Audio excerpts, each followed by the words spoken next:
gigawatt data centers in space.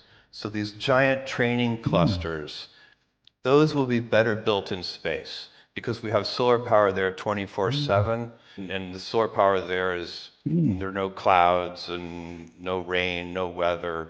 So you can build, we will be able to beat the cost of terrestrial data centers in space in the next couple of decades.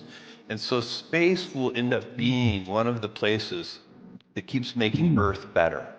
It already has happened with weather satellites. It's already happened with communication satellites. The next step is going to be data centers and other kinds of Halo, perkenalkan saya Denny. Di channel ini saya sharing hal-hal yang saya pelajari setiap hari mengenai AI, Vibes coding, automation, dan teknologi lainnya. Ini lebih gila lagi, jadi CEO-nya Amazon ini si Jeff Bezos, dia berencana untuk membangun data centernya itu di luar angkasa. Teman-teman bisa bayangin, mungkin kalau pernah nonton film Star Wars, Star Trek, science fiction ya, misalkan skyscraper.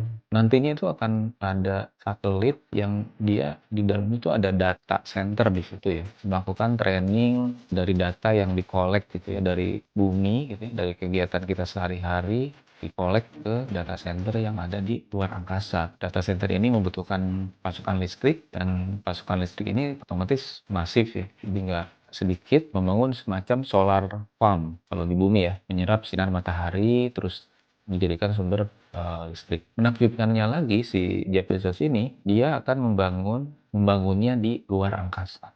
Kenapa? Karena kalau di luar angkasa itu sinar mataharinya bisa didapatkan selama 24/7 setiap hari tanpa henti. Jadi pasokan dayanya bisa unlimited gitu ya dengan tenaga matahari tadi di luar angkasa. Kalau di bumi kan kalau malam itu cahaya mataharinya tidak bisa kita manfaatkan gitu. Hanya di siang hari, dan itu juga kalau misalkan kalau mendung gitu kan itu terhalang oleh awan, itu tidak akan bisa diambil ya. Jadi tadi kalau misalnya si solar farm-nya tadi ada di luar angkasa, artinya unlimited power gitu ya. Dan AI-nya bisa lebih cepat untuk di-improve.